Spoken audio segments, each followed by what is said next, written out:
வணக்கம். வந்திருக்க press, media மற்றும் மேடையில் அமர்ந்திருக்கும் பெரியவர்கள், என் கூட நடித்தவங்க, என் ஃப்ரெண்ட்ஸு எல்லாருக்கும் மிக்க நன்றி. என் பேர் நடராஜன். நான் இந்த சிவசம்பு திரைப்படத்தின் கதாநாயகனாக நடித்துள்ளேன். எங்கள் குடும்பத்துலேயும் சரி, எங்கள் ஊர்லேயும் சரி, இது வரைக்கும் சினிமாவில் யாரும் நடித்தது கிடையாது. நான் தான் ஃபஸ்ட்டு சினிமாவுக்கு வரணும்னு சொல்லிட்டு என்னை விட எங்கள் அப்பாவுக்கு ரொம்ப ஆசை. அவங்க பையன் வந்து நல்லா பெரிய லெவலில் போகணும்னு சொல்லி எங்கள் அப்பா தான் முயற்சி பண்ணி எனக்கு இது பண்ணி விட்டாங்க. அதிலே வந்து பாலா சாரை பார்க்கறதுக்கு முன்னாடி ஒரு 3 டைரக்டரை பார்த்து பேசி எல்லாமே வந்து நஷ்டத்தில் முடிஞ்சிச்சு. அதுக்கப்புறம் தான் என்னோடய பெஸ்ட்டு க்ளோஸ் ஃப்ரெண்டு ஒருத்தர் பாலா சாரை அறிமுகப்படுத்தி வச்சாங்க. அவங்ககிட்ட வந்து பாலா சார்கிட்ட பற்றி எங்கள் அப்பாட்ட சொன்னேன். உடனே எங்கள் அப்பா பேசிவிட்டு, சரி ஓகே சார், நம்ம எப்போ ஷூட்டிங் போகலான்னு கேட்டாங்க. சார் 3 நாளில் போகலான்னு சொல்லிட்டு ஷூட் ஆரம்பித்து ஊட்டிக்கு போனோம். சென்னையில் போலீஸ் ஸ்டேஷன் சீன் எடுத்தோம். அதுக்கப்புறம் வந்து சார் வந்து இப்போ 2 கதாநாயகி தான் காமிச்சிருக்காங்க. ஆனால் எங்கள் படத்தில் நடித்த மொத்தம் 5 கதாநாயகி. 3 நாள் 7 நாள் ஷூட்டிங் போச்சு. கடைசி வரைக்கும் ஒரு ஹீரோனி கூட காட்டவே இல்லை. உடனே சார் என்ன சார், எப்போ சார் ஹீரோனி காட்டுவீங்கன்னு கேட்டேன். அதுக்கு சொன்னார், இருங்க சார், படத்தில் வந்து உங்கள் ஒய்ஃப் வந்து இறந்துருந்தாங்க, அதனால் ஃபஸ்ட்டு ஃபோட்டோ வச்சு கொஞ்சம் எடுப்போம், அதுக்கப்புறம் தான் ஹீரோனி வரும் அப்படின்னு சொன்னாங்க. நானும் பார்த்துட்டு அவன் பொண்டாட்டிட்டு சொன்னேன், உடனே உங்களுக்கு கடைசி வரைக்கும் நீங்கள் ஃபோட்டோவை தான் பார்க்கணும், ஹீரோனி பார்க்க முடியாதுன்னு சொன்னாங்க. அதுக்கப்புறம் வந்து திருநெல்வேலியில் போய் ஷூட்டிங் போயிருந்தோம். அப்போ சார் வந்தாங்க. சரி சார் இன்றைக்கி ஹீரோயின் வருது பாருங்கள் சார்னு சொன்னாங்க. அப்படியா சார், சரி ஓகே சார்னு சொல்லிட்டு யார் வரான்னு பார்த்துட்டே இருந்தேன். அதுக்குள்ளே சொன்னாங்க, சார் ஹீரோனி பாம்பேலேருந்து வருது. உடனே என் ஃப்ரெண்டெல்லாம் பார்த்தாங்க, டேய் மச்சான் பாம்பே வா, ஓகே வரட்டும் அப்படின்னு சொல்லி வெயிட் பண்ணோம். ஹீரோயின் நானும் வரும்னு பார்த்துட்டே இருக்கேன். லாஸ்ட்டாக வந்தது எப்போ 35 வயசில் ஒரு ஆண்டியை கொண்டு வந்து விட்டாங்க, இதான் ஹீரோனின்னு சொல்லிட்டு. லாஸ்ட்டாக நான் மூச்சு வாங்கினதில் அது மட்டும்தான் இதாகிடுச்சு. என்ன சார் இப்படி பண்ணிட்டீங்களே சார்னு சொல்லிட்டு, ஐயோ சார் வேணவே வேணாம், எனக்கு இந்த ஹீரோனியே வேண்டாம் அப்படின்னு சொன்னேன். அதுக்கப்புறம் இல்லை சார், அது உங்களுக்கு ஹீரோனி கிடையாது, அது வந்து உங்களோட அத்தை பொண்ணு ஒரு கேரக்டர், அவ்வளோதான், உங்களுக்கு ஹீரோனி நாளைக்கு வருது சார்னு சொன்னாங்க. சரி நாளைக்கு ஏதாவது இப்போ நல்ல பொண்ணாக வரும் பார்ப்போம் அப்படின்னு பார்த்துட்டு இருந்தேன். அடுத்த நாள் பார்த்தேன், வெயிட் பண்ண அடுத்த நாள் வந்துச்சு. 45 வயசில் வந்துச்சு ஒரு ஆண்டி. என்ன சார் இது, நேரத்தோட இன்றைக்கி அதிகமாக இருக்குன்னு சொன்னேன். சார் இது வந்து ஹீரோனி தான், இது வந்து பூக்காரி சார், அது வந்து உங்களை ஒன் சைடாக லவ் பண்ணும், நீங்கள் வந்து லவ் பண்ண மாட்டீங்க அப்படின்னு சொன்னாங்க. சரி ஓகே சார்னு சொன்னேன். நாளைக்கு பாருங்கள் சார், உங்களுக்கு 19 வயசில் கூப்பிட்டு வரேன்னு சொன்னாங்க. சரின்னு பார்த்து சரி பார்க்கலாம் சார்னு சொல்லிட்டு இருந்தேன். அதுக்கப்புறம் மறுநாள் வந்துச்சு. எப்படி இருந்துச்சு, 19 வயசில் காஞ்சிமான கருவாடு மாதிரி கரையேன்னு வந்தது ஒன்று. என்ன சார் இப்படி பண்ணிட்டீங்களா சார், இது யார் சார்னு கேட்டேன். இது வந்து பூக்காரிக்கு அசிஸ்டண்ட்டு. சரி என்ன சார் இப்படி பண்ணிட்டீங்க, சரி சார் ஹீரோனியே வேணாம் சார் ப்ளீஸ் சார்னு சொன்னேன். இல்லை சார் வருது சார், நாளைக்கு வருது சார்னு சொல்லிட்டு எங்கள் ஊரில் போய் ஒரு ஸ்கூல் சீன் எடுக்க போயிருந்தோம். அப்போ ஸ்கூலில் வந்து இது சார் இப்போ வந்துடுவாங்க பாருங்கள், புடவை கட்டிட்டு வருவாங்க சொன்னாங்க. நானும் வாசலில் உட்காந்து பார்த்துக்கிட்டே இருக்கேன். எல்லாம் டீச்சராக லைனாக வந்தாங்க. ஐயோ இதாக இருக்குமா அதாக பார்த்துட்டு இருக்கேன். கடைசி வரைக்கும் வரல. லாஸ்ட்டில் ஒரு ஆயா தூரமாக அசைஞ்சு வந்தாங்க. ஐயோயோ வச்சுட்டார் ஆப்புன்னு பார்த்தேன். அதுக்கப்புறம் பார்த்தா ஆயாவுக்கு பின்னாடி தான் அப்படி என்ட்ரி கொடுக்காங்க நம்ம ஹீரோனி. சரி ஏதோ பார்த்ததுக்கு ஏதாவது கொஞ்சம் சுமாராக இருக்குது, சரி ஏற்றுப்போம் அப்படி சொல்லிட்டு ஏற்றுக்கிட்டேன். அதுக்கப்புறம் எங்கள் மெஞ்ஞானபுரத்தில் வச்சு ஷூட்டிங் போயிருந்தோம். அப்போ வந்தப்போ தான் அங்கே வந்தாங்க. நான் சார் யார் சார் ஹீரோன்னு கேட்டாங்க. உங்களுக்கு செல்லமான ஹீரோயின் சார், உங்களோட செல்ல கிளியை பறந்து விடாமல் நீங்களே பார்த்துக்கோங்கன்னு கொடுத்தாங்க. சரி ஓகே சார்னு சொல்லிட்டு அடுத்ததாக அந்த ஹீரோயின் வந்தாங்க, அவங்க கூட ட்ராவல் பண்ணோம். அதுக்கப்புறம் வந்து எனக்கு சினிமாவில் வந்து ரொம்ப கொஞ்சம் கூச்ச சோகமாக இருந்துச்சு. அதுக்கப்புறம் அண்ணாச்சிலாம் வந்தோடனே சரி நமக்கு வந்து அண்ணாச்சை பார்த்தாலே கொஞ்சம் பயமாக இருக்கும். எப்பரா ஐயோ சொல்லக்கூட வரல. உடனே அண்ணாச்சி சொன்னாங்க, ஏல என்ன வா நீ ஏன் இது பண்ணுறன்னு சொல்லிட்டு நான் வந்து லைட்டாக தாங்கினாலும் அண்ணாச்சி வந்து எடுத்து கொடுப்பாங்க. ஆனால் அண்ணாச்சி கூட வந்து நல்லா சிங்காயிடுச்சு. அதுக்கப்புறம் நம்ம சாரப்பாம்பு மாமா வந்தாங்க. அன்னைக்கு பார்த்தவதான் சாரப்பாம்பு. எப்போ வந்தாலும் மாப்பிள்ளை ஃபோன் பண்ண, மாப்பிள்ளை எப்படி இருக்கீங்க, மாப்பிள்ளை வாங்க மாப்பிள்ளை அப்படி சொல்லி இந்த படத்தில் ஒரு 2 மாமா கிடச்சிட்டாங்க. அதுக்கப்புறம் மாமியார் 4 பேர். இதை ஒரு அம்மா இருந்தாங்களே, இந்த கேக் எடுத்துகிட்டு வந்தாங்களே, எப்போ போனோம் என்ன மருமகனே, எங்கள் மாமியார் கூட கேட்க மாட்டாங்க மருமகனேன்னு சொல்லிட்டு நானும் மாமியார் அத்தை தான் கூப்பிடுவேன். மாமியார் கூப்பிட்ட ஒரே ஆள் இவங்க தான்.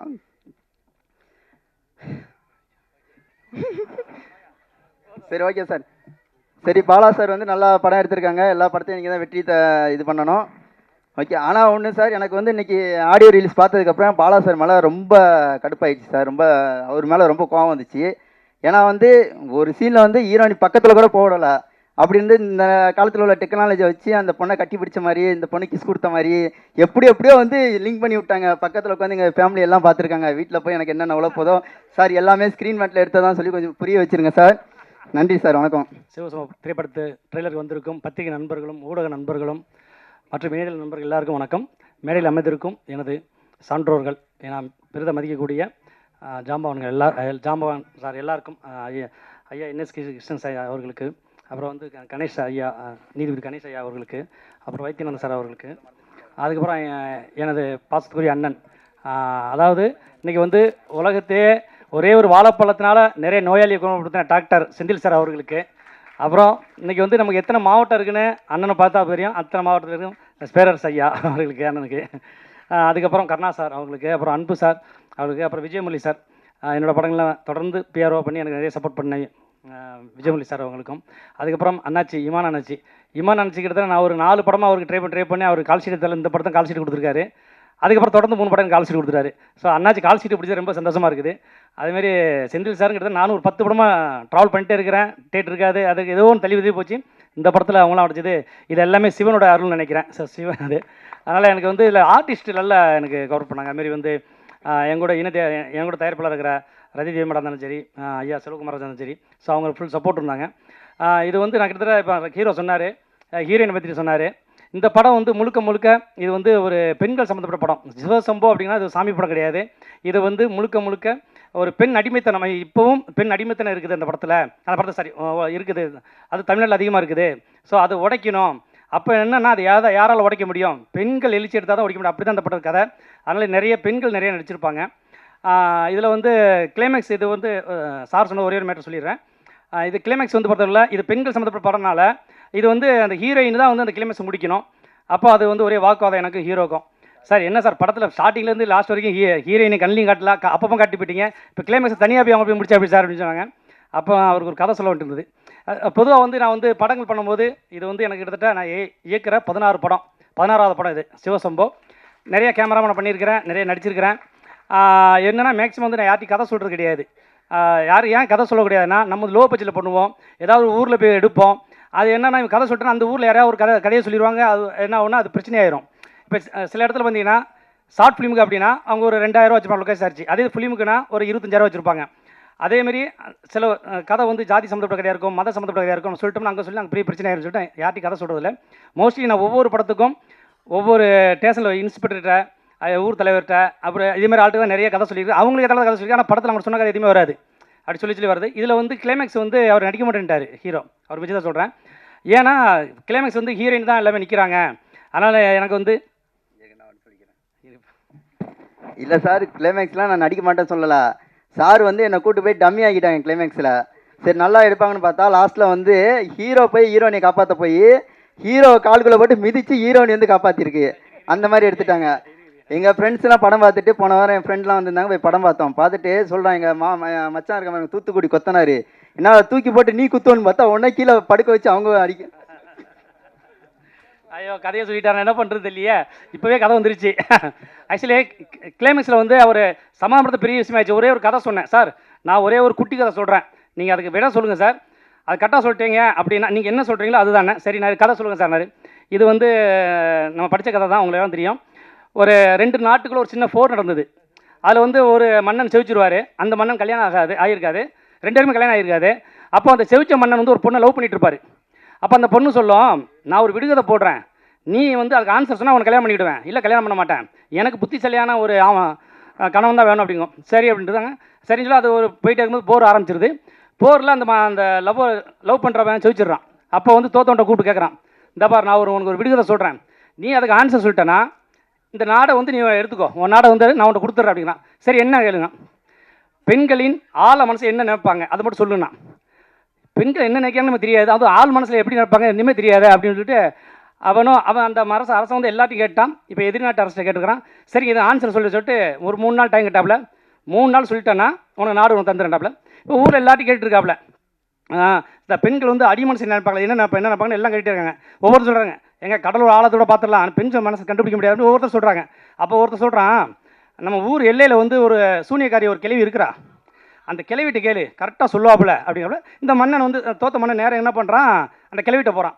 கிழவிட்ட போனதும் கிழவிட்ட சொல்கிறான், கிழவி நான் வந்து நம்ம நாடு தோத்துருச்சு, இப்போ நாடு நம்ம கைக்கு வரணும்னா எனக்கு அந்த மன்னன் வந்து ஒரு கட்டளை கொடுத்துருக்காங்க. என்ன கட்டளைங்க, பெண்கள் என்ன நினைப்பாங்க, அடி மனசு என்ன நினைப்பாங்க, அது சொல்லிட்டேன்னா நம்ம நாடு எனக்கு வந்துருங்கிறான்.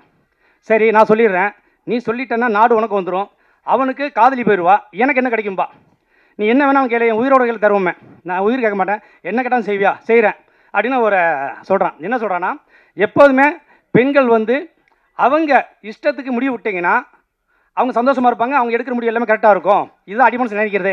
ஒரு காரியம் பண்ணால் அது நம்ம தான் டிசைட் நம்ம தான் பண்ணணும்னு நினைப்பாங்க அவங்க. ஆனால் நம்ம ஆண்கள் வந்து நினைக்கிறது இல்லை. அவள் என்ன சொல்கிறது அப்படின்னு சொல்லி இவங்க, அதனால தான் நிறைய வீட்டில் பிரச்சனை நடக்குது சார். இப்போ நீங்கள் எப்படி சார்? ஐயோ சார், நான் என் ஒய்ஃப் டிசைட் விட்டுருவேன் சார், என் ஒய்ஃப் என்ன சொல்லுது அதான் சார் நான் கேட்பேன், என் ஒய்ஃப் ஒரு கோடு போட்டாலும் தாண்ட மாட்டேன் அப்படின்னாரு. அது சரி ஓகே சார். இப்போ வந்து கிளைமேக்ஸ் சொல்லலை, அதில் சொல்கிறேன். இப்போ அவன் வந்து அந்த மன்னன் வந்து அவன்கிட்ட சொல்லிட்டாப்புல, என்ன சொல்லிட்டாப்புல, சார் பெண்களை அவங்க இஷ்டத்தில் விட்டீங்கன்னா நீங்கள் வந்து அந்த பெண்கள் வந்து ஜாலியாக சந்தோஷமாக இருப்பாங்க, குடும்பத்தை கரெக்டாக நடத்துவாங்க, நம்ம எந்த டிஸ்டர்ப் பண்ண மாட்டாங்க, வேணாலும் பண்ணிக்கலாம் சார் அப்படிமா. ஓ அப்படியான காதலியை சொல்லுவாப்பில். காதலி ஆமாம் இதான் நினச்சின்றோம். உடனே அவன் கல்யாணம் ஆயிடுது, இவங்க நாடு கிடச்சிருது.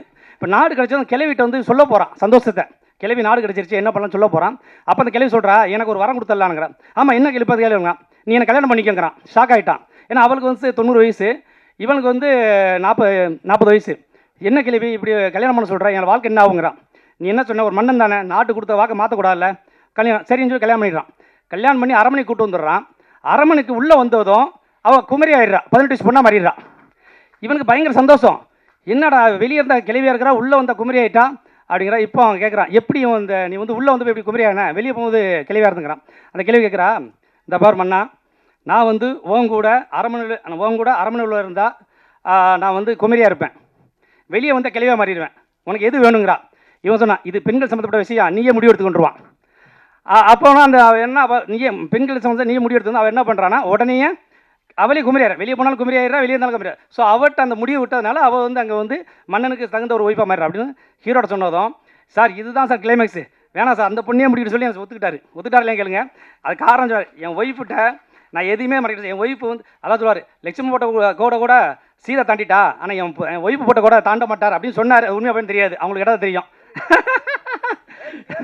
சரி இதுதான் கிளைமேக்ஸ் இருந்துச்சு. சரி இப்போ நம்ம சின்ன படங்கள் தயாரிக்கிறது வந்து இன்றைக்கி வந்து வியாபாரம் வந்து ரொம்ப கம்மியாக போயிட்டு இருக்குது, உங்களுக்கு தெரியும். நம்ம மேக்ஸிமம் வந்து தேட்டர் வசூல் கம்மியாக தான் இருக்கும். சேட்டலைட் எஃப்எம்எஸ் எல்லாமே இதுதான் ஓரளவு கவர் ஆகும். இன்றைக்கி சென்சாரில் வந்து என்ன ரூல்ஸ் கொண்டு வந்திருக்காங்கன்னா, அதாவது ஒரு லாங்குவேஜ் மட்டும் பண்ணினால் உங்களுக்கு அந்த பழைய அமௌண்ட்டு எவ்வளோ ஆகும்னா, சென்சார் 70,000 ரூபா, அது இல்லாமல் வந்து நம்ம ஒரு கீப்புக்கு ஒரு 50,000 இப்படி ஆகும். இப்போ என்ன கொண்டு வந்துட்டாங்கன்னா, நீங்கள் டபுள் லாங்குவேஜ் பண்ணிங்கன்னா, அது டப்பிங்கோ ஸ்டேட் மொழி தான் பண்ணாலும் 2.25 லட்சம் எக்ஸ்ட்ரா கட்டணுங்கிறாங்க. ஏன்னா அதுக்கு ஆப் ஏன்னா காது கேட்க ஒரு ஆப்பு, கண்ணு தெரியாமல் இவங்களாம் தேட்டரில் வந்து படம் பார்க்குறதுக்காக ஒரு ஆப்பை உருவாக்கிக்கிட்டு அதில் வந்து 2.25 லட்சம் நீ கட்டணும், அப்படின்னா தான் உங்களுக்கு வந்து மல்டி லெவலில் நாங்கள் சென்சார் தருவோம்னு இப்போ சமீபம் நடந்துருச்சு. இதனால் என்ன பாதிப்புனா, நம்ம சின்ன படங்களுக்கு நம்ம தமிழில் மட்டும்தான் நம்ம வந்து ரிலீஸ் பண்ண முடியும். நிறைய சின்ன படங்கள் வெளியே எங்கேயும் யூஸ் பண்ண முடியும். இப்போ 3 மொழி 4 மொழி எடுக்க பிரச்சனை கிடையாது. ஆனால் இதை வந்து நம்ம என்னென்னா, நம்ம வந்து இந்த ஒரு லாங்குவேஜ் பண்ணோம், நம்ம தெலுங்கு ஹிந்தி கன்னடம் எல்லாத்தையுமே நம்ம வியாபாரம் பண்ணோம். அப்போ வியாபாரம் பண்ணும்போது அவன் ஆட்டோமேட்டிக்காக 2.25 லட்சம் கெட்ட சொல்கிறான். அப்போ கெட்ட சொன்னால் நம்மகிட்ட வாங்குறவங்க யாருமே வாங்க மாட்டாங்க. நம்மளுடைய படங்கள் வந்து டோட்டலாகவே வந்து எந்த லாங்குவேஜும் விற்காது. அப்போ மல்டி லெவலில் போனால் மல்டியில் சென்சார் பண்ணணும்னா மினிமம் நம்ம வந்து 2.25 லட்சம் எக்ஸ்ட்ரா கட்ட வேண்டியிருக்குது. இந்த ப்ரொடியூசர் நிறைய ப்ரொடியூசர் என்ன பண்ணுவாங்கன்னா, படத்தை ஃபுல்லாக செலவு பண்ணிவிட்டு கடைசி நேரத்தில் போஸ்ட் ப்ரொடக்ஷன் காசு இல்லாமல் எத்தனை பேர் நிற்கிறாங்க, சென்சார் பண்ண முடியாது எத்தனை காசு நிற்கிறாங்க. அப்போ அவங்கள்ட்ட போய் 2.25 சொன்னால் எப்படி கட்ட முடியும்? அதனால் இதை வந்து நம்முடைய எல்லா சங்கங்களும் சேர்ந்து எங்களுக்கு சென்சார் முதமடியே பண்ணுங்க எங்களை அப்படின்னு சொன்னால் மட்டும்தான் இன்றைக்கி நிறைய ப்ரொடியூசர் இன்னும் தப்பிப்பாங்க, இல்லை கஷ்டமாயிரும். நான் வந்து நிறைய படம் பண்ணியிருக்கேன். அதில் ஒரே ஒரு படம் தலையாட்டி பொம்மைன்னு ஒரு படம் பண்ணேன். அது முழுக்க ஃபுல்லாக நியூ ஆர்டிஸ்ட்டு, ஒருத்தரோட ஆர்டிஸ்ட் கிடையாது. அந்த படம் மட்டும் 18 லாங்குவேஜில் நான் விற்றுருக்கிறேன், சேல்ஸ் பண்ணிக்கிறேன். ஒவ்வொரு லாங்குவேஜ் சேல்ஸ், அதுதான் இன்ன வரைக்கும் எனக்கு காப்பாற்றிட்டு இருக்குது. ஆனால் அதே இது அப்போ 2.25 லட்சம் நான் அதை பண்ணியிருக்க மாட்டேன். ஏன்னா புதுமுகளை வச்சு தேட்டர் கிட்டத்தட்ட நான் வந்து 80-90 தேட்டர் ரிலீஸ் பண்ணி இன்றைக்கி அந்த படம் வந்து இப்போ வரைக்கும் ஒவ்வொரு லாங்குவேஜ் சேல்ஸ் ஆகிட்டே இருக்குது. அதனால் மொத்தம் வந்து நம்ம வந்து இந்தியாவில் வந்து 24-25 லாங்குவேஜில் படம் எடுக்கிறாங்க. ஆனால் மொத்தமே சென்சார் போர்டு 8 தான் இருக்குது, எனக்கு தெரியும், நிறைய பேர் தெரிஞ்சிருக்கும். ஆனால் சென்சார் போர்டுக்கு இது மூலம் நீங்கள் வந்து வன்மையாக ஒரு கண்டிஷன் பண்ணி பழைய மாதிரி எப்படி சென்சார் இருக்கோ அப்படி சென்சார் பண்ணால் மட்டும்தான் நம்மள மாரி சின்ன தயாரிப்பாளர்கள் சின்ன டைரக்டர்கள் தொடர்ந்து படம் பண்ண முடியும். ஏன்னா இன்னொன்று, நீங்கள் இப்போ நிறைய பேர் சொல்கிறாங்க, என்ன சொல்கிறாங்கன்னா, இது ஒன்று சொல்லிடுறேன், படம் வராதங்கன்னு நிறைய பேர் பயம் காட்டுறாங்க. பயமே இல்லைங்க, படம் யாரும் எடுக்க வரலாம், நல்ல வருமானம் இருக்குது. ஆனால் அது கரெக்டாக உழைக்கணும், யாரும் உழைக்கிறதுக்கு தயார் இல்லை. நிறைய டைரக்டர் என்ன பண்ணுறாங்கன்னா, ஓகே டைரக்டர் ஆக்ஷன்ஸ் கட்ட சொன்னால் போதும் அப்படின்னு நிறைய பேர் இருக்கிறாங்க. நிறைய பேர் படம் எடுத்து முடிச்சாச்சு, அது பிடிச்சிட்டு பார்த்துடுவாங்க அப்படின்னு நினைக்கிறாங்க. அது கிடையாது. நம்ம எப்படி ஒரு ஸ்கிரிப்டுக்கு 3 மாதம் 4 மாதம் உழைக்கிறோம், அதே மாதிரி ஸ்கிரிப்ட் முடிச்ச பிறகு லொக்கேஷன் எத்தனை ஊருக்கு பார்க்குறோம், அங்கே போய் ஷூட்டிங் போய் லொக்கேஷன்லாம் ரிட்டர்ன் வந்துடுவோம். ஆனால் இதே மாதிரி ரிலீஸுக்கு வந்து கண்டிப்பாக ஒரு 3 மாதம் 4 மாதம் எடுத்து ஓன் ரிலீஸ் பண்ணால் கண்டிப்பாக நல்ல வருமானம் வரும். என்னோட ஒரு படம் நான் சொல்கிறேன், நான் வந்து கடைசியாக ஒரு படம் ரிலீஸ் பண்ணேன், 67 தேட்டர் ரிலீஸ் பண்ணேன். அதில் வந்து ஒவ்வொரு தேட்டர்லையும் ஒவ்வொரு வாரத்துக்கு 1000 டிக்கெட் தான் வந்துச்சு. ஒரு ஒரு அதாவது ஒவ்வொரு தேட்டர் 1000 டிக்கெட் வந்துச்சு. மொத்தம் 67 டிக்கெட்டு, 67 தேட்டர், 67,000 டிக்கெட்டு. ஸோ 67 லட்சம் எனக்கு வருமானம் வந்துச்சு. ஸோ இது அந்த 1000ங்கிறது 2000 வந்துச்சு பெரிய லாபம், நமக்கு 3000 வந்துச்சு பெரிய லாபம். ஸோ இதை கணக்கு பண்ணி அதேமாதிரி தேட்டரில் வந்து ரொம்ப லிஸ்ட் ரொம்ப எடுக்கணும். இன்றைக்கி இயக்குநர்களுக்கு நான் என்ன சொல்கிறேன்னா, அதாவது பெரிய ஸ்டார் படங்கள் வைக்க, பெரிய பெரிய ஸ்டார் படங்கள் அதில் வைக்க, அதுக்கு டிஸ்ட்ரிபியூட்டர் இருப்பாங்க, அது ரசிகர்கள் இருப்பாங்க. ஸோ அது அவங்க வேறு, அந்த கேட்டகரியே வேறு. நம்ம அதுக்கு போகக்கூடாது. இப்போ நம்ம வந்து ஒரு பெரிய ஸ்டார் அஜித் சாரோ, விஜய் சாரோ, இல்லைனா வந்து இப்போதைக்கு இருக்கிற சூர்யா சாரோ, அந்த ரேஞ்சில் நிறைய பேர் புது இயக்குநர்கள் வச்சு வரும்போது தான் மாட்டிக்கிட்டாங்க. ஸோ நம்ம சினிமா என்ன, நம்ம சினிமா எடுக்கணும்னா அதுக்கு எப்படி உழைக்கிறோமோ அதே மாதிரி ரிலீஸ்க்கு உழைச்சி ஒவ்வொரு தேட்டர் ஏறி இறங்கி அந்த ஆடியன்ஸ் உள்ளே கொண்டு போய் உட்கார வச்சிங்கன்னா நமக்கு பணம் விட்டு எல்லா தேட்டர்லையுமே பணம் கண்டிப்பாக வரும். சில தேட்டரு 8 மாதம், 1 வருஷம், 6 மாதம் கூட கழிச்சு வரும். ஆனால் தேட்டரை நம்பி படம் எடுங்க, எல்லா ப்ரொடியூசர்ஸும் வாங்க, நிறைய பேர் வாங்க, படம் எடுங்க. இன்றைக்கி நிறைய பேர் என்னன்னா, அதாவது இன்றைக்கி வந்து சினிமாவில் வந்து யாருமே தோக்குறது கிடையாது. சினிமாவில் அதாவது எந்த தொழில் நஷ்டம் கிடையாது, எல்லா தொழிலும் நஷ்டம் இருக்குது. நஷ்ட தொழில் யாருமே கட்ட முடியாது. அது ஒரு சிலவங்க என்ன பண்ணுறாங்க, ஐயோ சினிமாவுக்கு வராதுங்க, தோற்றுருவீங்க, சினிமாவுக்கு வராதுங்க, பயந்துருவீங்க அப்படிம்பாங்க. அதனால் தைரியமாக வாங்க. போன படத்தில் விடிஞ்சான கல்யாணத்தில் ஆடியோ ஃபங்க்ஷன் பண்ணும்போது இதே ப்ரொடியூசர்ஸ் 2 பேர் அங்கே தான் உட்காந்துருந்தாங்க. அப்போ அவங்க அதுக்கு முன்னாடி படம் வேண்டாம், படமே எடுக்க வேண்டாம்னு சொல்லி ஒதுங்கிட்டாங்க. அப்புறம் முடிஞ்ச அப்புறம் என்கிட்ட பேசுனாங்க. பேசி வாங்க மேடம், வாங்க சார், படம் எடுத்து நான் தரேன், நான் பொறுப்புன்னு சொல்லி அப்புறம் உள்ளே வந்து அந்த படம் எடுத்தோம். நான் அந்த ஆடியோ ஃபங்க்ஷன் பேசாமல் தான் வந்துருக்க மாட்டாங்க, ஒரு ப்ரொடியூசர் கிடச்சிருக்க மாட்டாங்க, இங்கே அந்த சினிமாட்டுக்கு ப்ரொடியூசர் நிறைய டெக்னீஷியன் கிடச்சிருக்க மாட்டாங்க. ஸோ அதனால் படம் கண்டிப்பாக எடுக்க வாங்க, உழைக்க தயாராக இருக்கணும், அவ்வளோதான். படத்தை எடுத்துட்டு இந்த பாட்டு வீட்டில் படத்தை இருந்தோம்னா படம் காசு ஆகாது. நீங்கள் எந்த அளவுக்கு ப்ரீ ப்ரொடக்ஷனில் எந்த அளவுக்கு கஷ்டப்படுறீங்களோ அதே அளவுக்கு ரிலீஸில் கஷ்டப்பட்டீங்கன்னா கண்டிப்பாக நிச்சயமாக கெயின் இருக்கும். எனக்கு வந்து இந்த வீர தலைவர் நான் ஒரு அமைப்பு வச்சு ஒரு பத்திரிகை நடத்துகிறேன். ஸோ தமிழ்நாடு ஃபுல்லாக அவங்க தான் எனக்கு எல்லாமே சப்போர்ட் பண்ணுவாங்க. ஸோ அவங்க சப்போர்ட்டில் தான் நான் இவ்வளோ படம் பண்ணிகிட்டு இருக்கிறேன். ஸோ அவங்க எல்லாருக்குமே இந்த மேடையில் தேங்க்ஸ் சொல்கிறேன். ஏன்னா எல்லோரும் சால்வ் பண்ணலாம் நினச்சேன், படம் இல்லை. ஸோ அவங்க தான் எனக்கு ஒவ்வொரு ஏரியாவிலும் தேட்டர் எடுத்து கொடுக்குறது, அவங்க உள்ளே வர்றது, ஆட்களை கூப்பிட்டு வர்றது, கலெக்ஷன் சொல்கிறது. ஸோ இப்படி அவங்க வந்து எப்படின்னா ஒரு எந்த எதிர்பார்ப்புலாம் பண்ணுறாங்க. ஸோ இதேமாதிரி டீமை வந்து நீங்கள் ரெடி பண்ணிட்டீங்கன்னா நீ ஜெயிச்சிடலாம். இன்றைக்கி நான் சின்ன படம் பண்ணிகிட்டு இருக்கிறேன் அப்படின்னா எல்லாமே ரிலீஸ் பண்ணுறேன்னா எல்லாம் அவங்கள வச்சு தான். அது ஏதாவது என்றைக்கா ஒரு நாள் ஜெயிக்கலாம், அந்த நம்பிக்கை தான் ஓடிட்டு இருக்குது. ஸோ நான் வந்து பொதுவாக நம்பிக்கையில் தான் எதுவுமே வண்டி இது பண்ணுவேன். நான் வேறு எதையும் நம்ப மாட்டேன், நம்பிக்கையிலே வண்டி ஓடிட்டு இருக்குது. ஸோ அந்த நம்பிக்கை ஒரு நாளுக்கு ஹிட் ஆகும். சச்சின் டெண்டுல்கர் 79வது மேட்ச்சில் தான் செஞ்சுரி அடித்தார். அது செஞ்சுரி கிடையாது, அது வரைக்கும் 20 ரன் 30 ரன் எடுப்பார். அவர் அவாய்ட் பண்ணுவாங்க. அவர் என்ன பண்ணார்னா ஃபீல்டில் ஓடி நல்லா வந்து ஃபீல்டிங் பண்ணார். இதை பார்த்து ஃபீல்டிங்காக அவர் தான் தயார்படுத்தப்படுறாரு. 79ல் செஞ்சுரி அடித்தார். வேர்ல்டில் இவர் அடித்தவங்களுக்கு தெரியும், 400 தாண்டிட்டார். ஸோ அதேமாதிரி சினிமா விட்டு விலகக்கூடாது. சினிமாவுக்குள்ளே என்னென்ன பண்ண முடியும், என்னென்ன தொழில் பண்ண முடியும், சினிமாவில் எப்படி போக முடியும், இப்படின்னு நீ யோசிச்சாலே நீ சக்ஸஸ்ஸு. நன்றி நன்றி நன்றி. என்னோட பிறந்தநாளுக்கு வந்திருக்க எல்லாரும் வண்டி எனக்கு கேக் விட்டு ஏன்னா எல்லா ஜாம்பவானுங்க எல்லாமே வந்து பெரிய லெவலில் சேவிச்சு அவங்க முன்னாடி எனக்கு கட் பண்ணுறது கொஞ்சம் ரொம்ப கஷ்டமாக இருந்தது. ஏன்னா இன்றைக்கி செந்தில் அண்ணன்லாம் அவ்வளோ சாதிச்சிருக்காங்க. செந்தில் அண்ணனை பற்றி நான் ஒரு ஆர்டிக்கல் கூட ஒரு 3 நாளைக்கு முன்னாடி போட்டிருந்தேன், எல்லாத்துலேயும் போட்டிருந்தேன். அண்ணன் வந்து கிட்டத்தட்ட 1300 படம் நடிச்சிருக்காரு செந்தில் அண்ணன். அதில் 1300 படத்தில் நான் ஒரு லிஸ்ட் எடுக்கும்போது கிட்டத்தட்ட 650 படம் மெகா ஹிட்டு, பெரிய ஹிட்டு. அண்ணனோட வந்து அண்ணன் பிறந்தநாளுக்கு நான் அதை ஆர்டிக்கலாக போடலாம் பார்த்தா ரொம்ப என்னால் எடுக்க முடியல வேலையில். ஆனால் இருந்தால் கொஞ்சம் எடுத்தேன். 1350 படத்தில் 1350 படம் பண்ணியிருக்காரு. அதில் 650 படம் மெகா ஹிட்டு. அவங்க காமெடி மட்டுமே. செந்தில் அண்ணன், வடிவில் இவங்க கவுண்ட் பண்ணி அண்ணன், இவங்க காமெடியில் ஒரு படம் தோக்கலை, மிஞ்சி படம் ஒரு 10 படம் தோற்றுருக்கும். ஏன்னா அந்தளவு ஃபீல்டு ஒர்க் பண்ணுவாங்க. நான் கேட்பேன், அண்ணன் கேட்பேன், ஆனால் எப்படி நீங்களும் கவுண்டர் எப்படி சொல்லுவார், கவுண்டருக்கு டக்குன்னு கவுண்டர் நிறைய பேசுவாங்க அண்ணனை. அதுமாதிரி இம்மானாச்சி நிறைய படம் பண்ணியிருக்காரு. இம்மானாச்சிட்ட நம்மளால் ஸ்கிரிப்ட் கொடுத்தா போகிறோம், சூப்பராக இது பண்ணிடுவாங்க. ஸோ இதேமாதிரி நான் நிறையா நடிகர்கள்ட்ட வந்து நான் கற்றுக்கிட்டது நிறைய நடிகர்கிட்ட தான் கற்றுருக்கிறேன். அதேமாரி தைரியமாக வாங்க, படம் எடுங்க, நிச்சயமாக ஜெயிச்சிடலாம், வெற்றி நமதே. இங்கு வந்திருக்கும் பெரியவர்களே, நீதி அரசர் அவர்களே, திருப்பாச்சி டைரக்டர் அவர்களே, மற்றும் இங்கே மேடையில் வந்திருக்கும் பெரியவர்களே, எல்லாருக்கும் வணக்கம். குறிப்பாக மீடியா பத்திரிகை நண்பர்கள் எல்லாருக்கும் வணக்கம். இல்லை வேண்டாம், எனக்கு தொண்டை கட்டி இருக்கு, வேறு ஒன்றும் இல்லை. ஆமாம், இங்கே வந்து படம் எடுக்கணும்னு நம்ம பாலா சொன்னாப்புல, ரொம்ப மகிழ்ச்சி. இப்போ வந்து சரியாக கதை எடுத்தால் கரெக்டாக ஓடும். இவங்க கதையை சரியாக எடுக்கிறதில்ல. அதை எடுத்தால் தான் ஓடும். சும்மா இப்போ ஜனங்கள்லாம் கம்ப்யூட்டர் லெவலுக்கு போயிட்டாங்க. நம்ம வந்து ஒழுங்காக எடுக்கணும். இப்படியே இந்த பாலா மாதிரியே ரொம்ப பேர் எடுக்கிறாங்க. அவங்க படமெல்லாம் நடிக்கிறாங்க. எதுக்கு நம்ம சும்மா இருப்பானே, நடிப்போம் அப்படின்னு நடிக்கிறேன்.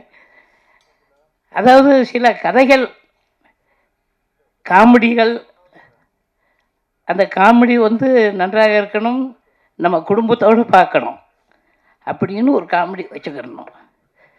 இப்படி எல்லாம் கலந்து நம்ம படம் எடுக்கணும். இப்போ நம்ம டைரக்டர் பேரரசு, அவர் படங்கள்லாம் சூப்பராக இருக்கும். அவர் படத்தில் நடிக்கிற நான் நடிக்கும்போது அசிஸ்டண்டாக இருந்தார். இப்படி கதை நல்லா இருந்தால் எப்போவுமே வெற்றி படமாகும். அது மட்டும் இல்லை, இங்கே ப்ரொடியூசர் அவங்க சொன்னாங்க. அப்புறம் இணை தயாரிப்பாளர் செல்வகுமார், அப்புறம் யாருமா பகவதி படா. சரி, எல்லாருக்கும் வணக்கம். இப்படியே எவ்வளோ பேசலாம்னு தொண்டு வர சரியில்லை. ஆமாம், அதாவது 5 மணிக்குன்னு சொல்லிட்டு 9 மணிக்கு தூங்க போகிற நேரத்தில் இது பண்ணாங்க. எல்லாத்துக்கும் நன்றி. இங்கே வந்திருக்கும் அத்தனை உள்ளங்களுக்கும் எனது மனமார்ந்த வாழ்த்துக்கள். வணக்கம் வணக்கம். அரங்கிலே அமர்ந்திருக்கக்கூடிய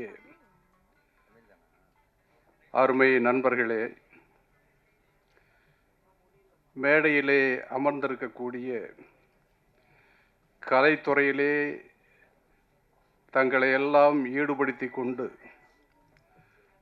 பல்வேறு தகுதிகளில் பணியாற்றி கொண்டிருக்கக்கூடிய அன்பிற்குரிய நண்பர்களே, இன்றைய தினம் திரை உலகம் சார்பில்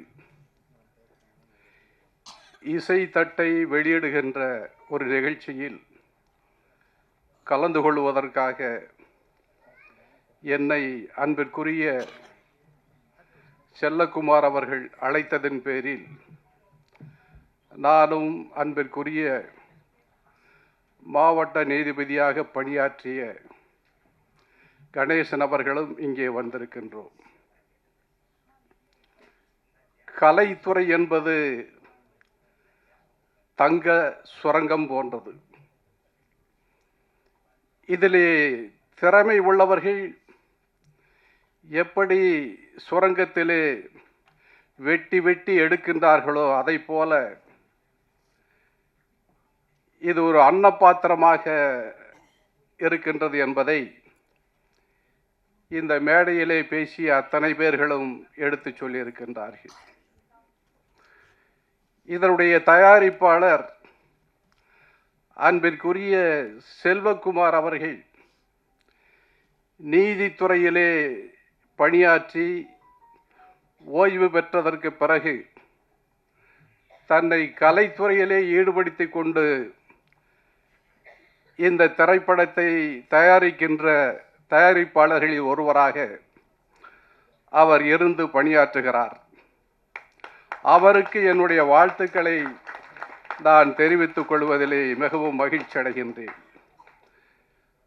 அவருக்கு துணையாக மற்றொரு தயாரிப்பாளர் அன்பிற்குரிய சகோதரி ரதி தேவி அவர்கள் ஒரு தயாரிப்பாளராக இருக்கின்றார்கள்.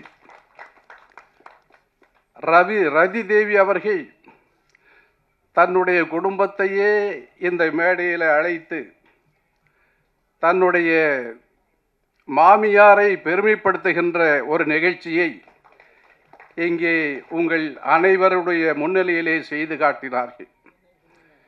எனவே அந்த அளவிற்கு ஒரு பெருமையை பெண் இனத்திற்கு கொடுக்கின்ற ஒரு தகுதியை தயாரிப்பாளர் ரதிதேவி அவர்கள் செய்து கொண்டிருக்கிறார்கள் என்பதற்காக நான் அவரை மனதார பாராட்டுகின்றேன். இந்த படத்தினுடைய இயக்குனர் அன்பிற்குரிய பாலா அவர்கள் 14 திரைப்படங்களை இதுவரையில் எடுத்திருக்கிறேன் என்கின்ற ஒரு நிகழ்வை நம்மிடத்திலே சொல்லியிருக்கிறார்கள். எனவே கதைதான் அடித்தளமாக இருக்கிறது என்பதை பற்றி இங்கே பேசிய அருமைக்குரிய சிறப்பு நடிகர் செந்தில் அவர்கள்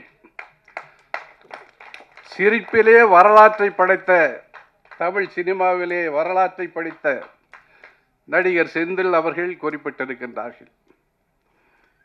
எனவே இந்த திரை உலகம் வருமானம் செய்வதற்காக மட்டுமல்ல, இந்த உலகத்திலே எத்தனையோ பேர்கள் தங்களை இணைத்து கொண்டு தங்களுடைய வாழ்வை வளமாக்கி கொண்டிருக்கக்கூடிய ஒரு அமைப்பு தான் இந்த சினிமா உலகம் என்பது. எனவே அந்த சினிமா உலகத்திலே ஈடுபட்டு கொண்டிருக்கக்கூடிய உங்கள் அனைவரையும் வாழ்த்துகின்றேன், வரவேற்கின்றேன். உங்களுடைய பணி மென்மேலும் சிறக்க என்னுடைய வாழ்த்துக்களை தெரிவித்துக் கொள்கின்றேன். இந்த படம் வெற்றியடைய என்னுடைய வாழ்த்துக்களை தெரிவித்துக் கொண்டு அமைகின்றேன். நன்றி, வணக்கம். அனைவருக்கும் வணக்கம். சிவசம்போ ஆடியோ வெளியீட்டுக்கு வந்திருக்கக்கூடிய அத்தனை அன்பு உள்ளங்களையும் அன்போடு வருக வருக வரவேற்று. மை கேட்கலையா? அப்போது ரொம்ப கேட்டுச்சிட்டீங்க, இப்போ கேட்கவே இல்லைங்களே. மணி 9 ஆச்சு, நம்ம கேட்டானே கேட்கட்டானே. ஆமாம், செந்தில் நம்ம யோசிச்சுட்டே இருக்காப்புல, இதுக்கு தலை 5 மணிக்கு வர சொன்னீங்களா நீங்கள் அப்படின்னு சொல்லி என்ன யோசிச்சுட்டே இருக்காப்புல. வந்தவொடனே ஏன்ட்ட கேட்டாங்க, தம்பி நீங்கள் எத்தனை மணிக்கு வரேன்னு சொன்னீங்க அப்படின்னு. ஆமாம், நான் ஒரு ஈஸியரில் மாட்டிக்கிட்டேன் அப்படின்னு. அதே போல் 4:30 மணிக்கு வந்த காத்திருந்தேன், உங்களெல்லாம் கடுப்பேற்றிடக்கூடாது அப்படின்ற ஒரே காரணத்துக்காக நான் என்னெல்லாம் பேச நினச்சேன்னா அதெல்லாம் நம்ம தில் நடராஜ் அவர்கள் பேசிட்டார். ஆமாம், எல்லாரும் பேசி என்னெல்லாம் நான் அந்த நடந்த அனுபவங்கள்லாம் சொல்லணும் அப்படின்னு ஆசைப்பட்டோமோ அது எல்லாத்தையும் தம்பியே சொல்லிட்டாப்புல. தம்பிக்கு இதுதான் முதல் படம் அப்படின்றத என்னாலே நம்ப முடியல. ஆமாம், நீங்களே நம்புறீங்களா? இது தம்பி இதுக்கு முன்னாடி ஏதாவது படம் நடிச்சிருக்கேன்? அண்ணாச்சி நீங்கள் தானே அண்ணாச்சி கற்றுக் கொடுத்தீங்க. இவன் பாட்டை ஏதாவது ஒன்று சொல்லி விட்டு பாதி அண்ணாச்சி அதெல்லாம் அங்கே சொல்ல முடியாது அப்படிங்கிறான். அப்புறம் நம்ம பத்திரிகை நண்பர்கள்லாம் வேறு மாதிரி ஏதாவது எழுதிட்டு போகிறாங்களா? ஏன்னா நீங்கள் வேறு டயலாக் எவ்வளோ டயலாக் இருக்குது, அதெல்லாம் கட் பண்ணிவிட்டு நீ அடித்தா தண்ணி வருமா அப்படின்னு வேறு டயலாக் போட்டிருக்கீங்க. நான் எவ்வளவோ டைலாக்லாம் அந்த படத்தில் பேசியிருக்கேன். என்னடா செல்லக்குட்டி. சரி, தம்பிக்கு என்னுடைய அன்பான வாழ்த்துக்கள். முதல் படம் மட்டுமல்ல, இன்னும் தம்பியோடு சேர்ந்து அதுக்கு அடுத்து 2 படம் முடிச்சிட்டேன். அதுக்கும் மேடைக்கு நான் வருவேன் கண்டிப்பாக. சரியா? ஆமாம், தம்பிக்கு வாழ்த்துக்கள். ஆமாம், அடுத்தபடியாக இயக்குனர் பகவதி பாலாண்ணே, நிறைய உண்மைகள் இன்றைக்கி சினிமா எவ்வளவு விஷயங்களை கடந்து ட்ராவல் பண்ணிகிட்டு இருக்குங்கிறத ரொம்ப அழகாக மக்களுக்கு, எல்லா மக்களும் இந்த இந்த விஷயத்தை கேட்குறவங்க, எனக்கே அது சில விஷயங்கள்லாம் புதுசாக இருந்துச்சு. அந்த சென்சார் 2.5 லட்சம் அந்த விஷயங்கள்லாம். ஆமாம், ஒரு சிறு படத்தை தயாரிக்கக்கூடிய தயாரிப்பாளர்களுக்கும் இயக்குநர்களுக்கும் அது எவ்வளோ பெரிய சவாலான ஒரு விஷயம் அப்படிங்கிறத ரொம்ப யதார்த்தமாக சொன்னீங்க. கண்டிப்பாக உங்களுடைய கோரிக்கை கண்டிப்பாக ஏற்கப்படும் அப்படின்றதில் மாற்றுக்கிறது இல்லை. அதே போல் மேடையில் வீட்டிருக்கக்கூடிய தயாரிப்பாளர், வணக்கம் மேடம். வணக்கம். உங்களுக்கு தானே முதல் படம்? ஆமாம், அது அவங்களும் அதில் நடிச்சிருக்காங்கன்னு நினைக்கிறேன். அதில் ஒரு ஹீரோயினிங்களா? வெள்ளியா? ஆமாம், அதில் அண்ணன் பகவதி பாலான்னு நடிச்சிருக்கேன்னு நினைக்கிறேன். ஆமாம், இவங்களாம் நடித்தது சத்தியமாக எனக்கு தெரியாது. ஆமாம், நான் போனேன், நடித்து முடிச்சோடனே டக்குன்னு கிளம்பி வந்துட்டேன். நீங்கள் சொல்லலையா? நான் சொல்லிடுறேன், டேரக்டருக்கு பதிலாக நானும் சொல்லிடுறேன். டேரக்டரும் நடிச்சிருக்காப்புல, ப்ரொடியூசரும் நடிச்சிருக்காங்க. ஆமாம், அதனால் படத்தில் பல திருப்பங்கள் இருக்கும் அப்படின்னு நம்ம எதிர்பார்க்குறோம். அதே போல் பின்னாடி ஒரு ஹீரோயின், அங்கே ஒரு ஹீரோயினா, இன்னொரு 5 பேர் எங்கம்மா? ஆமாம், அந்த பொண்ணு உண்மையிலே நல்லா நடிச்சிருக்கம்மா. அந்த லாஸ்ட்டு சாங்லலாம் பாப்பாவுடைய பெர்ஃபார்மன்ஸ் ரொம்ப நல்லா இருந்துச்சு. பாப்பாவுடைய நடிப்பு நான் இன்னும் பாப்பா எனக்கு என் கூட இதுக்கு முன்னாடி 2 படம் என்னுடைய பொண்ணாக நடிச்சிருக்காப்புல. இப்போ வந்து மேடைக்கு சொன்ன பிறகு எனக்கு தெரியுது. பாப்பாவுக்கு என்னுடைய வாழ்த்துக்கள். அதே போல் இந்த இசை வெளியீட்டினுடைய கதாநாயகன் அவர் அண்ணன் பேர் ஜான் பீட்டர் தானே? ஆமாம், அவருக்கு ஒரு வாட்டி நல்லா கைத்தட்டு, நல்ல பெரிய எதிர்காலம் அண்ணனுக்கு இருக்குது. ஏன்னா ரொம்ப அருமையாக இசையமைச்சிருக்கீங்க. புதுசாக இருக்குது. ஆமாம், அது கண்டிப்பாக அவங்களுக்கும் என்னுடைய வாழ்த்துக்கள். அதே போல் வாழ்த்தி அமர்ந்திருக்கக்கூடிய நீதிபதிகள், மரியாதைக்குரிய நீதிபதிகளை அவர்களுக்கும் என்னுடைய அன்பான நன்றி. அந்த படத்தில் ஒரு பெரிய ஜாம்பவான் யார் அப்படின்னா நம்ம அண்ணன் செந்தில்ண்ணன். ஆமாம், செந்தில்ண்ணன் அண்ணன் கூடலாம் நடிக்கிறது வந்து அது ஒரு பெரிய பாக்கியம். ஆமாம், அது வந்து ஏற்கனவே ஒரு படம் நம்ம அண்ணே சின்ன கேரக்டரா, நானும் சின்ன கேரக்டர் தானே. ஆனால் நம்ம 2 படத்தை தான் பெருசாக போட்டிருக்காங்க பாருங்க. யார் செந்தில்ண்ணா? சஸ்பென்ஸ் வச்சு விடுங்க, வெளியே சொல்லாதீங்க. இன்னும் சொல்லிடுமா? சொல்லட்டுமோ? ஆமாம் அண்ணா, அப்படியா காமெடியில் அண்ணா வில்லண்ணா? சரி, என்னத்தையோ சொல்லிட்டு போப்பா. அவன் சொன்னாரு, பகுதி வர செஞ்சோம், அவ்வளோதான். அது வில்லனா காமெடியாங்கிறத நீங்கள் ஸ்க்ரீனில் வந்து பார்த்து தான் தெரியும். ஆமாம், அண்ணன் முதல் முறையாக வில்லனாக அறிமுகறீங்கன்னு நினைக்கிறேன், அப்படி தானே? ஆமாம், அங்கே போயிடாங்கண்ணே, அந்த இடம் அது ரொம்ப பிஸியான ஏரியா. நம்ம காமெடிக்கிலே ட்ராவல் பண்ணிட்டு போயிட்டுருப்போமே. ஆமாம், அண்ணனை திரும்பவும் நாங்கள் எங்களுடைய குடும்பத்துக்கு கூப்பிடுறோம். அதனால் அண்ணன் அவர்கள் இந்த படத்தில் மட்டும் ஏதோ தெரிஞ்சோ தெரியாமலோ வில்லன் நடிச்சார் நினைக்கிறேன். மறப்போம், மன்னிப்போம். அடுத்த படத்துலேருந்து அண்ணன் காமெடியில் இதனுடைய பணிகளை தொடர வாழ்த்துக்கள். அப்புறம் அண்ணன் பேரரசு அண்ணன் இதோடு நிறுத்திக்கிறேன், சரியா? நம்ம அண்ணன் பேசுனீங்கன்னா நாங்கள் எல்லாம் துப்புன்னு ஓடிடுவோம். ஏன்னா மணி 9 ஆகிடுச்சு.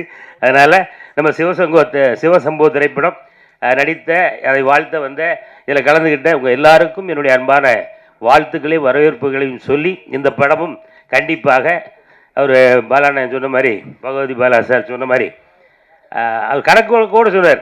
அதே போல் இந்த படமும் அதை எடுத்த தயாரிப்பாளருக்கும் அதில் இயக்கிய பகவதி பாலா அவர்களுக்கும் இந்த படமும் ஒரு வெற்றி படமாக அமைய என்னுடைய அன்பான வாழ்த்துக்கள். நன்றி நன்றி நன்றி. ஃபர்ஸ்ட் வந்து சீஃப் கெஸ்ட் எல்லாருக்கும் வந்து முதல்ல மிகப்பெரிய நன்றி சொல்கிறேன். ஏன்னா வந்திருக்க எல்லாருமே பெரிய பெரிய ஆட்கள். நாங்கள்லாம் சேர்ந்து ஒரு சின்ன படம் முதல்ல வந்து அறிமுகமாகி பண்ணுறோம். எங்களுக்கு சப்போர்ட் பண்ணணும்னு உங்கள் நேரத்தை ஒதுக்கி இங்கே வந்திருக்கீங்க, அதுக்கு ரொம்ப ரொம்ப நன்றி ஃபஸ்ட்டு. ஓகே, நான் எல்லாரும் பற்றி தனித்தனியாக பேசணும்னு நினச்சேன். எனக்கே பசி வந்துருச்சு, உங்களுக்குலாம் பசி வந்திருக்கும், அதனால ஷார்ட்டாக சொல்லிடுறேன். ட்ரெய்லர் பார்த்துருப்பீங்க. இந்த படத்தை பற்றி சொன்னால் ஒரு நல்ல காமெடியான ஒரு சூப்பரான ஒரு கதை இருக்குது. ட்ரெய்லர் வந்து நீங்கள் எல்லாம் பார்க்கணுங்கிறதுக்காக வந்து எங்கள் சார் வந்து கொஞ்சம் காமெடியாகவும் அப்படி கொஞ்சம் கில்மாவாக கட் பண்ணி வந்து எடிட் பண்ணியிருக்காங்க. பட் அதையும் தாண்டி வந்து ஒரு செம்மையான ஒரு கதை இருக்குது. அந்த கதையை வந்து நீங்கள் எல்லோரும் தேட்டரில் பார்த்து என்னன்னு தெரிஞ்சுக்கிட்டு எங்களுக்கு வந்து சப்போர்ட் பண்ணுங்கள். முக்கியமான விஷயம் வந்து நிறைய சின்ன பட்ஜெட் படம் வந்து எடுக்கிறாங்க, பட் நிறைய ரிலீஸ் ஆகாது.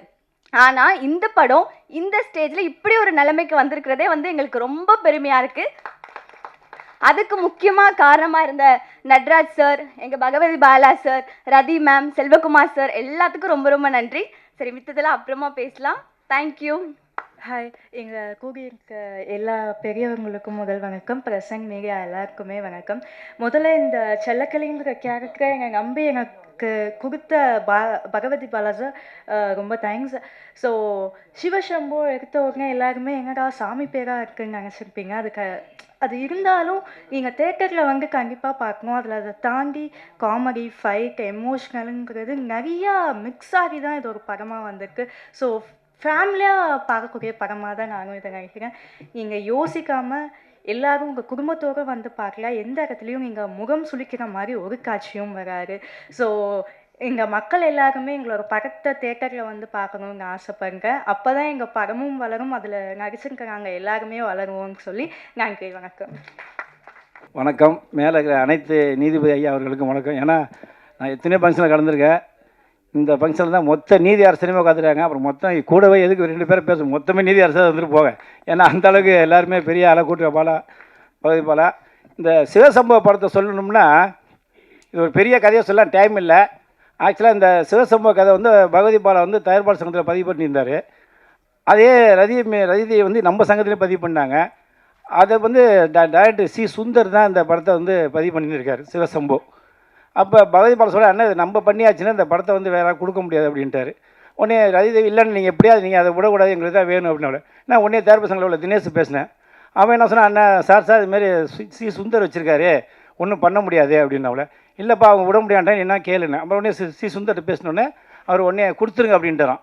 இதுதாங்க பெரிய டைரக்டரு, இதுதான் பெருந்தன்மை, இதுக்கு மேலே என்ன வேணும்.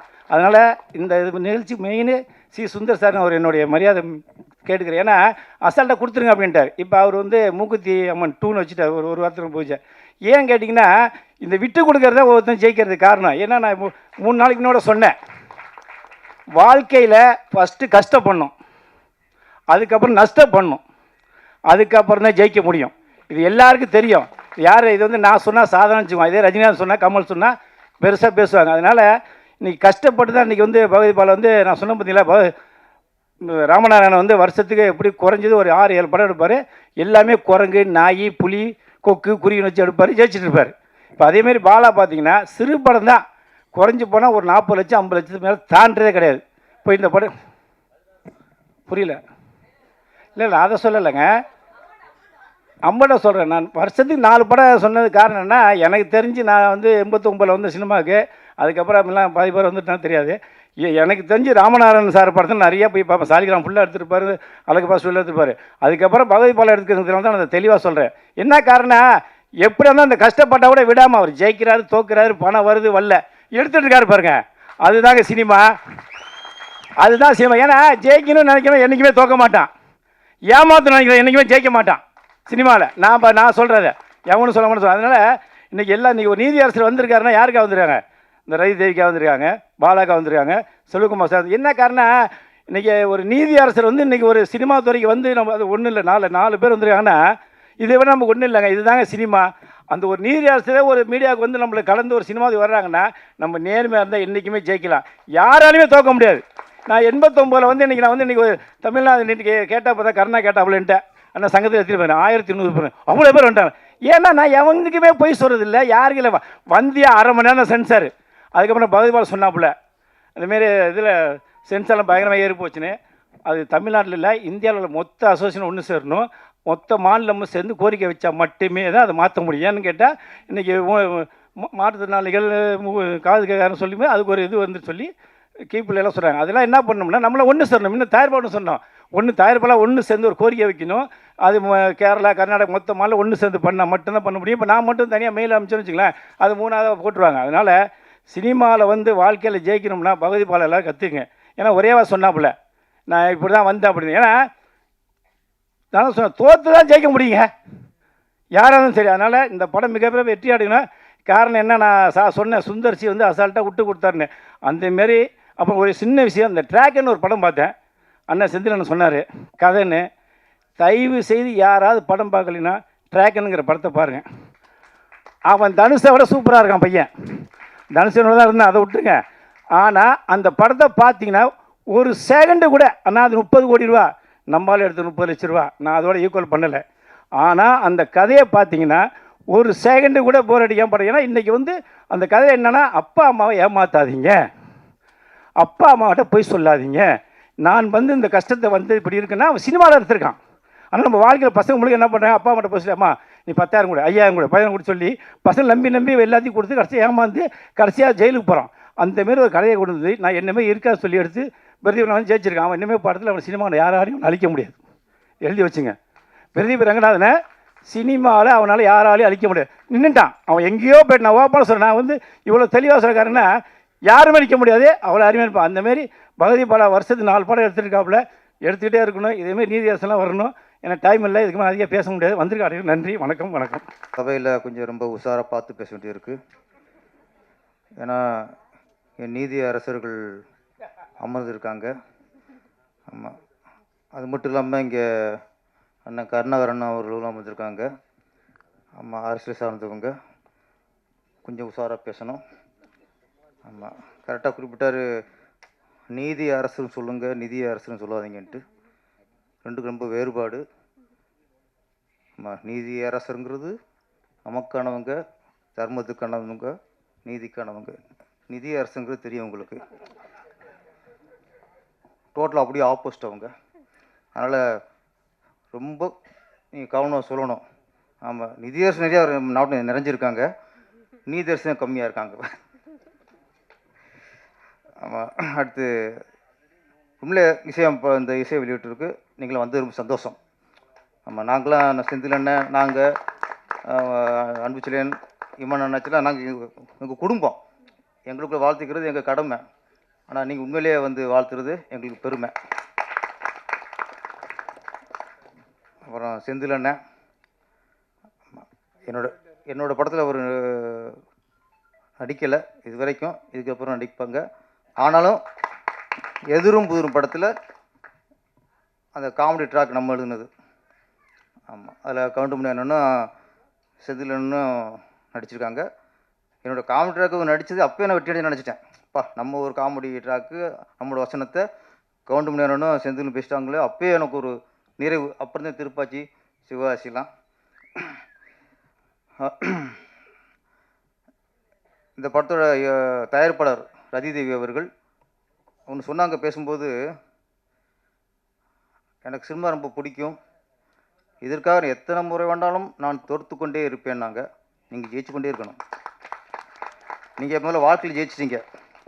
ஏன்னா என்றைக்கு இங்கே மாமியாரை கூட்டு வந்து மேடையில் ஏற்றி சால்வு போத்துட்டிங்களோ அன்றைக்கி நீங்கள் வாழ்க்கையில் ஜெயிச்சிட்டிங்க.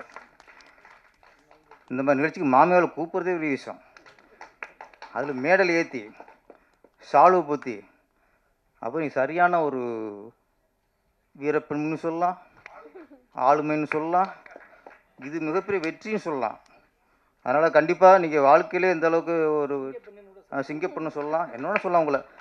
அப்படி இருக்கும்போது கண்டிப்பாக நீங்கள் சினிமாவில் வெற்றி அடைஞ்சிருவீங்க. ஹீரோ ரொம்ப ஃபீல் பண்ணார். கதாநாயகி பாவம், அவரும் பில்டப் பண்ணியிருக்காரு. ஆனால் பகவதி பாலா வந்து ஒரு விவரமான இயக்குனர். ஏன்னா ஃபஸ்ட்டே கொண்டாந்து ஹீரோ நிறுத்திட்டா ஏதோ விமர்சனம் பண்ணுவாரோ, கலர் சரியில்லை, உயரம் சரியில்லை, அவ்வளோ நான் நினச்ச மாதிரி இல்லை, இப்படிலாம் சொல்லிடுவாருன்ட்டு ஃபஸ்ட்டு 35 வயசில் ஒன்று, அப்புறம் 40 வயசில் ஒன்று, இப்படி காட்டி காட்டி கடைசியாக எதை கட்டினாலும் ஓகேன்னு சொல்கிற அளவுக்கு கொண்டு வந்துட்டு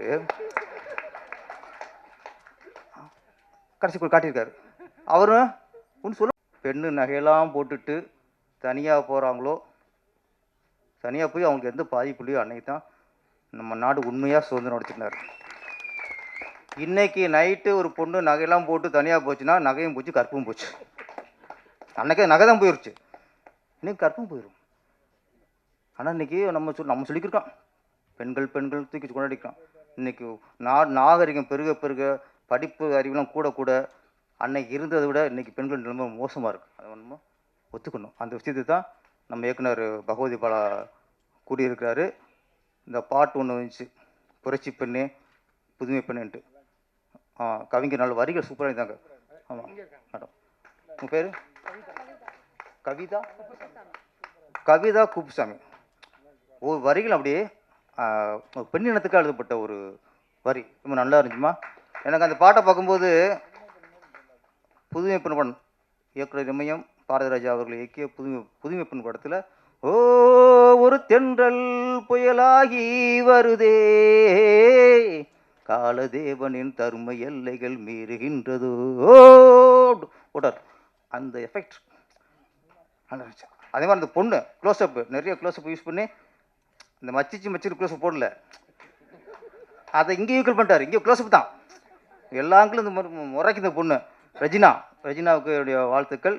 இந்த படம் மிகப்பெரிய வெற்றி அடைந்து கதாநாயகன் நம்ம தில் நடராஜுக்கு அடுத்த படத்தில் இன்னும் நல்ல இளம் கதாநாயகர்கள் ஒரு மன்மதனின்னு டைட்டில் வச்சுட்டு ஒரு படம் எடுங்க, அப்போ தான் ஒரு திருப்தி அடைவார். பகவதி பாலா அந்த மன்மதனிலே 2 அப்படின்னு சொல்லிட்டு ஒரு 10-15 பொண்ணுகளை போட்டு படம் எடுத்து விடுங்க அப்படியே. ஆமாம் இல்லை இல்லை என்ன நினச்சிட்டு அதை வச்சு சொல்ல வந்தது இல்லை. சரி ஓகே இருந்தாலும் பரவாயில்ல. அடி இருக்கு கல்யாணம் ஆச்சா? நைட்டு கொஞ்சம் நோட் பண்ணிக்கோமா. 35-40 ஃபீல் பண்ணியிருக்காரு, நோட் பண்ணிக்கங்க. இந்த படம் மிகப்பெரிய வெற்றி அடைய வேண்டும். பகவதி பாலா 16 பெற்று பெருவாழ் வாழ்வுனாங்கல்ல, இது வரைக்கும் 16 படம் பண்ணிட்டாரு. இன்னும் நிறைய படங்களை பெற்று டைரக்டர் ராமநாதன் சாருடைய பேர் அடிக்கடி இங்கே அடிபட்டுறது. அவர் என்னோட குருநாதர். ஆமாம் அண்ணா, உங்களை அவர் என்ன கூட சொன்னதில்லை, டைரக்டர் ராமநாதன் மாதிரி சொன்னதில்லை, ஆனால் உங்களை சொல்கிறாங்க, அதுக்கு நான் பெருமைப்படுறேன். இன்றைக்கி என்னோடய குருநாதர் பேர் இன்றைக்கி ஒழிச்சிக்கிட்டு இருக்கு, அதுக்கு நான் பெருமைப்படுறேன். அனைவருக்கும் நன்றி, வணக்கம்.